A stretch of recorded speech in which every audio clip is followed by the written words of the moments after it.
Craig, it was a great day on Saturday, Yeah. but I guess not too much time to dwell on that because we have another fixture coming up this Friday against Connah's Quay Nomads. Yeah, definitely. It's obviously the downside of winning the league so early. You've got to obviously enjoy the day very much so. And I hope everyone did.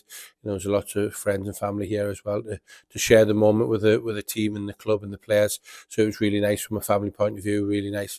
So yeah, get on with it and enjoy Saturday afternoon, stroke evening, and then Sunday recovery and back on it, ready to prepare for a big game on Friday. And as rivalry goes over the last 4 or 5 years, there's no bigger domestic games than Connah's Quay Nomads away. And for those people who would say the New Saints has now won the title, I'll take the foot off the gas, what would you reply to them? Yeah, well, if they do, then they'll find themselves not being in the team to play a Challenge Cup final up in Scotland at Falkirk against Airdrie. So that's the challenge now. It's from my point of view, it's not a huge effort for me. It needs to be. The players know exactly, and if they don't know, they will know after watching this. Then, if they don't train properly, if they don't play properly, then they will find themselves out the team or out the squad for a massive cup final up in Scotland, and then also a semi-final of a Welsh Cup as well. Which both two fantastic competitions to be in. Domestically, the Welsh Cup's it's a cup that we take great pride in. We really enjoy it, and obviously, the first time the club's been in the Scottish Challenge Cup final, and we would like to go one step further and maybe the first non-Scottish club to win it. So if that doesn't motivate you, then you're going to be struggling full stop.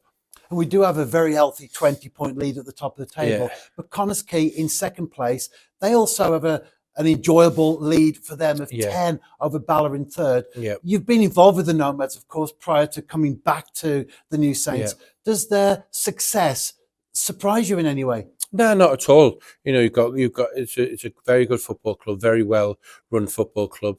You've got the owner Gary Dewhurst, who's spent a lot of money, who's challenged, who still is challenging, and also you've got some very good players. They've still got probably 8 or 9 players there from when I was there last. Signed a couple of them back. Not too long ago, Firthy, Ben Nash, etc. Harry Franklin, Bratley. Just before I left, they all signed. For me when I come back there. So yeah, it was. It didn't surprise us whatsoever. They're a really good football club. And they're obviously doing really well. They've got some fantastic staff there as well. So yeah, all round it doesn't surprise you one bit. They are where they are, and they are where they are through merit as well. So you look at it, and with 6 games left, it's hard to argue with the table. Obviously, once the season finishes, as the old cliche says, you'll be where you'll be, and deserve to be there once. From a full season, it's not just a cup game here or there.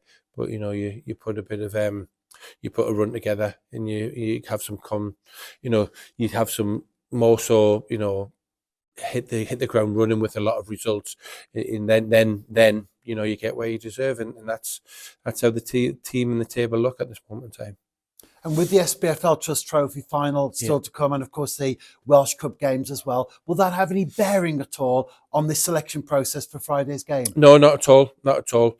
We can't afford to look that far ahead. Yes, from a scouting point of view, from a planning point of view, we can look at it. We can look at the opposition, but we certainly won't be taking an eye off Friday. I think it just becomes messy. It becomes dangerous, and the last thing we want is leading up into that is that to not have some positive results. We want to have positive results all the way going up. We would like to keep our unbeaten run going. Would like to keep our run of victories going. So we've got quite a few plates are spinning and quite a bit to play for. Competition for places for the Challenge Cup final, competition for places for the Welsh Cup semi-final. We still are unbeaten domestically this season, and I think we are 24 games in of a winning streak. So yeah, like I said, like I referred to earlier, if that doesn't keep you driven and focused and make you complacency to creep in, then you're at the wrong football club. And as far as that running streak is concerned, you were there, of course, 2016 when the club hit 27 on the bounce. Yeah. How much of that is in your thoughts as you plan ahead for the future? Yeah, it's not really. It's not. It's a fantastic achievement. Maybe it's because we hold the record. So at this moment in time, it's our record to break. But yeah, it's not really. It's not in the forefront of our minds. It'd be nice, but I would definitely swap winning the Challenge Cup for breaking the world record again. 100%. I would swap the Welsh Cup for breaking the world record again. It's a nice. It's a nice thing to hold on to. It's a nice thing to have, but it's certainly not a trophy. And I would much prefer the Challenge Cup and the Welsh Cup than to go and break the our current world record.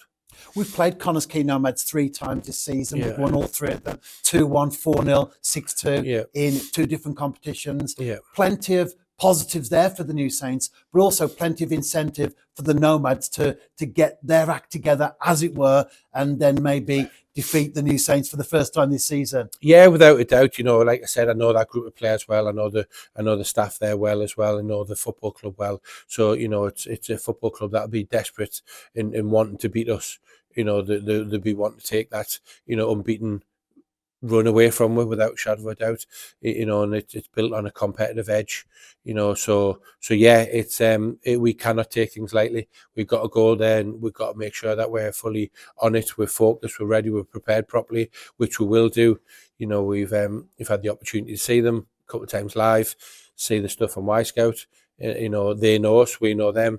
So yeah, it's one of them that if we go there and think we're just going to turn up and win, then we'll get found out, and and it won't be a good day. And then obviously the repercussions of that, of the people that do think they're going to turn up and win, then they find themselves out the team.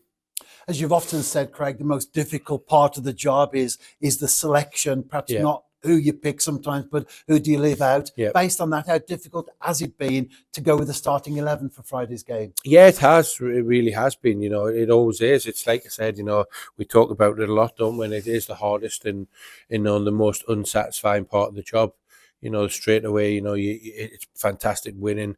We work with a really good group of players, good group of people, but it's, the downside of that is the human touch of players training all week and then not playing in the weekend. It's something that, that I try and do my best with, be as honest as what I can, and pick a team every time that I think's going to, go out and win the game. Pick 11 subs from a tactical point of view that we might need in-game changes, and that's all I can do. And it's it's really tough, and players automatically, and you'd think aren't very happy, because I'd imagine, well, I'm certain that every player at this football club in the first team squad would play anywhere else in the league, and they could play in this team no problem at all. But it's just tactics. People come back from injuries. They just it works out, and I've got to pick 11, which is the hardest part of the job.